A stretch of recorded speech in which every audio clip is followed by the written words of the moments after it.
Here's the thing. You want to be loved? Start by loving. Not in theory, not in your journal, but with your actions, your time, your attention. This week's breathwork was all about intimacy without collapse. Some people shut love out, some let it in but can't feel it.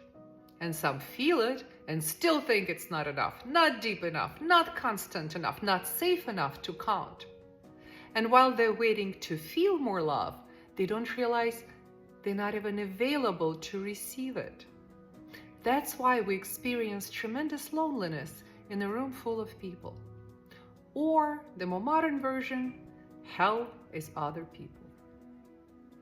If you're new here, I'm Tatiana Voloshin, the founder of Unidelics, where we combine breathwork, somatic tools, and natural support like functional mushrooms to help people adopt, grow, and reconnect with purpose, clarity, and their own nervous system. What you're hearing now comes straight from this week's live session. This was not about romance. This was about connection, the kind that actually registers.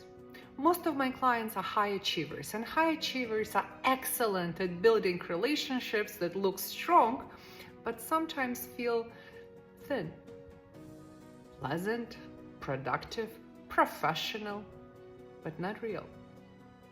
And people want real. So they're waiting for proof, waiting for permission, waiting for someone else to go first.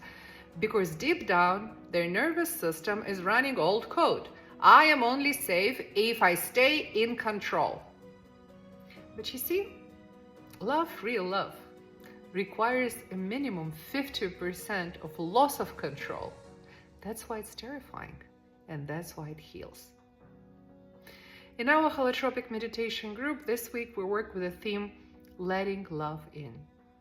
One woman didn't even practice holotropic breathwork during the session. She said it was too emotionally intense. She just listened, meditated without going too deep. For her, that was the practice. Some people cried quietly the whole way through. Someone said they finally saw their teenager not as a problem child, but as a human in pain. That's what happens when the nervous system softens. Love becomes possible again, not theoretical, available. Because real love is not a mood, not even a feeling, it's a discipline, a set of actions that rewires your nervous system to trust again. You want to feel loved? Then love someone. Now, inconveniently. Not abstractly, not by sending light. Call your mom. Answer the text. Bring someone soup. Show up early. Shut up and listen. Even when they annoy you. Especially when they annoy you. If you're not giving love, you're just performing it. And you can't receive what you don't practice. Because otherwise, even if someone loves you fully, you won't feel it. You'll miss it while scanning for the next cue, the next compliment, the next confirmation. It's not connection, that's consumption. Real love costs something. Time, ego, certainty. That's what makes it land. And humility. God, we don't talk enough about humility, because love isn't a price you give to the worthy. It's not for the purest, most inspiring, best lit people. It's for humans.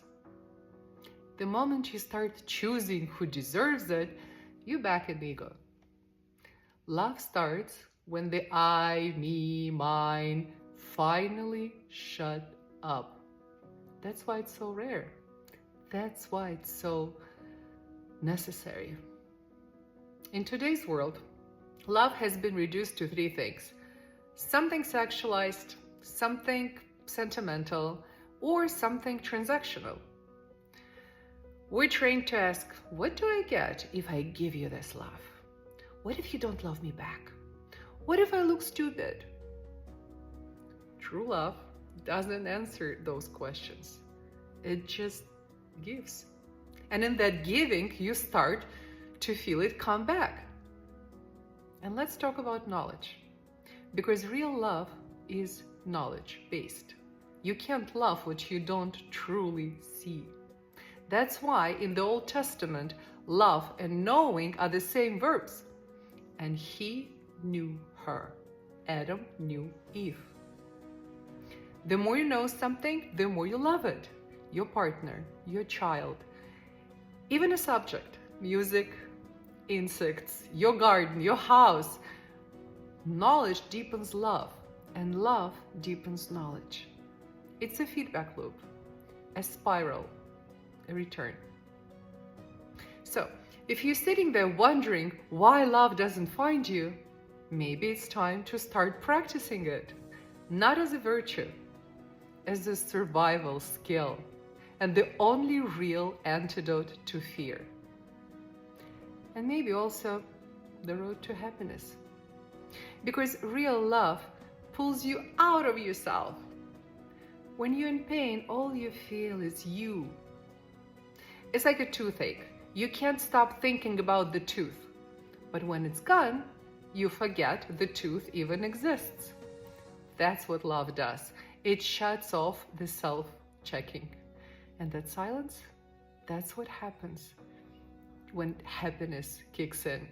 If you were in this week's session, you already know this was the gentlest one. We didn't scream, we usually do, just hummed, sang, flight. And if you were not with us, try this.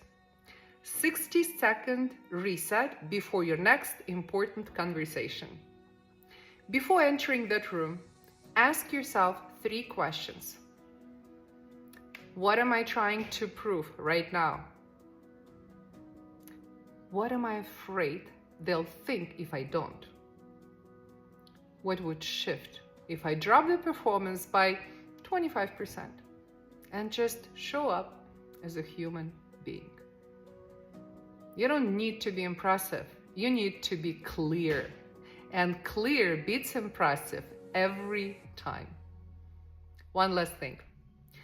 If you want to start feeling loved, start giving it in a way that costs you something. Start today, even if it's just 1%.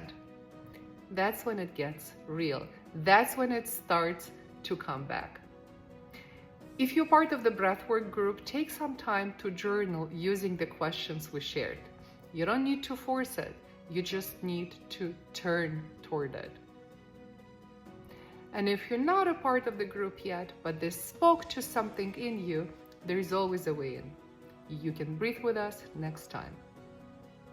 More videos like that every Friday. If that helped you feel something, don't forget to subscribe and share it with someone who might need it. Our current group is full, but you can register for a trial session June 24 in English or June 25 in Russian. Details on our site. I am Tatiana Voloshin, founder of Unidelics. If the world feels too fast, too fake, too fragmented, come, get your nervous system back. See you next time.